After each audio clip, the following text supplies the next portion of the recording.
Labą dieną. Sveiki. Reikia durų, reikia grindų. Tai turbūt į tinkamiausią vietą ir pataikėt.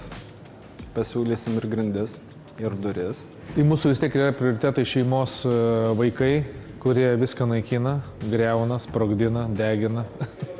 Tai grindis turi labai daug atlaikyti. Ar turit ir šildomam grindin? Nes legendų girdėjau, kad sako, kažkaip nedaeina ta šiluma kiaurai, nepraeina, tą parketą uždaro kaip po sarkofagu ir dažniausiai, sako, pusę tik tai tos išeigos šilumos gali pasinaudoti. Ar čia tiesa ar ne? Tai šitus mitus mes jums ir sugriausim. Pradžioj tai dėl vaikų pasakysiu, kad jei kirvį pakavosit, jos visą kitą atlaikys sprogdinimus, o šildomam grindim jos tikrai puikiai tinka. Mūsų parketlentė yra gaminama iš natūralių medžiagų. Jinai klijuojama tiesiai prie pagrindo, kas nesukuria papildomų varžų. Kadangi Lietuvoje yra nemažai prekiaujančių parketlentėm ir tikrai atranką labai sunku yra daryti, mano buvo prioritetas, norėjusi, kad lietuviai gamintų. Visiškai teisingai. Esam lietuvių gamintojas, gamykla Vilkijoje, Kauno rajone. Gaminame tik iš ąžuolo, nesimėtome su kitom medienom. Patys prižiūrim visą procesą nuo džiovinimo, pjaustymo, klijavimo ir viso dirbimo. Tobulinam procesus daugybę metų, dirbam 25 metus. Tiek grindis, tiek duris, ar ne, pagal kiekvieno kiekį, pagal kiekvieno poreikius gaminame individualiai. Mūsų meistrai gali ir rengti, galite gauti pilną paslaugą. Tai galime pasidairyti ir atspalvius skirtingus, ar ne, ir į skirtingus parketo raštus. Tai turime reglutę 90 laipsnių kampu, turim ševroną, ar kitai prancūzišką eglutę, mes 45 vadinam. Matot spalvų skirtumus, matot skirtingą gamtos dizainą, kaip mes sakom, tai yra kiek tas šakų medis užauginęs. Aš kažkaip turbūt linkęs labiau link tradicinio stiliaus, man labai kažkaip tai... Jisai truputį ir man vaikystę primena, nes pas mus irgi buvo lentinės grindys ir sodyboje ir namie. Greičiausiai visi tie demonai ateina iš vaikystės ir norisi tas tradicijas palaikyti ir savo vaikam tą perduot. Gal siauroms, mažoms patalpoms tie žaidimai ir akcentai gražu, bet aš matau va tokias tik tai.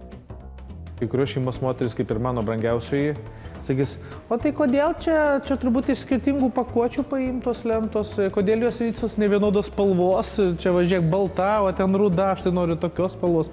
Aš tai suprantu, kad kuo toliau nuo žievės į šerdį, tuo tamsiau. Nu, jinai negali būti visa vienoda, nebus. Jeigu nori visos vienodos, turbūt reikia visas nudažyti vienodai. Visiškai teisingai. Tai yra natūralus medis, dviejų lentų vienodų nebus. Kaip nėra dviejų vienodų žmonių, nebus dviejų vienodų raštų lentos, nebus dviejų šakų, jos turės kiekviena savo atspalvį, bet tame ir yra žavesys.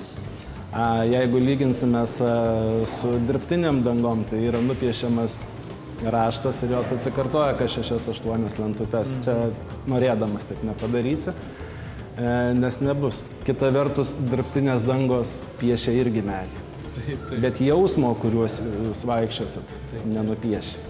Turiu tokių parketlenčių su daugiau šakų.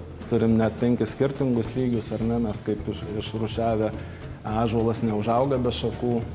Mes netgi juokdamiesi vadinam, kad turim odontologijos cechą, kur kruopščiai, sakykime, galim net ir šitą šakelę pasižiūrėti, ar ne, kur kiek įmanoma mažiau išimama medienos ir užglaistoma specialių glaistų, kad nebūtų paliekant maksimaliai visą šakos grožį. Kiek to procentų iš tikrųjų yra medžio viršui ir kiek apačioje yra tos tvirtinamosios, nežinau, kaip čia karkasas, ar kaip čia jį vadina? Mūsų parketlentės storis 14,5 mm, su klijais bus 15 priklijavus, nes klijų minimaliai. Tai sakykime, pavyzdys, jeigu jūsų plytelė 10 mm, ar ne, meistras gali ją suvesti iki 15 mm ir mes gražiai privesime parketą be jokių slenkščių ir tikrai bus smagiau eksploatuoti, vaikščioti. Ir aišku, dabar tokios tendencijos, kad lakus visi stengiasi kažkaip taip jau pamiršti, toks, kad jų praeitas etapas, kaip suprantu, pas jūs yra alyvuojamosios. Jau kažkokį pradinį alyvavimą turi, jau tokiam, kaip sakyt, startui eksploatacijos. Iš gamyklos atvažiuoja jau 2 kartus alyvuota. Tai vienas sluoksnis yra spalvotos alyvos, kad išgautų, ar kažkokią beico, na, žiūrint dėl pasirinktos spalvos. Ir vienas sluoksnis apsauginės. Suklojus parketlentes mes visada rekomenduojam pilnai apsaugai dar kartą bespalvę alyvą. Naudojame vokiečių saikos alyvą, kuri yra visiškai natūrali, ją galima alyvuoti ir vaikų žaislus, įskaitant, kad jai nudžiūvus vaikas dės į burną. Žinoma, mes visi skirtingai dėvim grindis, skirtingos ir patalpos būna, užtenka jas išplauti, jom nudžiūvus, bespalvę alyvą atnaujinam sluoksnį. Taip mums nereikės jų šlifuoti, dar kažko daryti iš jų, tiesiog jos tarnaus. Ir tas procesas tikrai ganėtinai paprastas. Gerai, nusipirksiu aš tas grindis, viską susivešiu. Tai kokius namų darbus reikia padaryti namie, kad tie darbai įvyktų? Namų darbų jūs galite nedaryti, mes padarysim, mes galime ir įrengti. Mums svarbu, kad būtų tvirtas pagrindas, prie ko priklijuoti. Jeigu mes įrengiam, rašomės rangos sutartį, tuo pačiu gaunat ir 5 metų garantiją. Gerai. Gerai.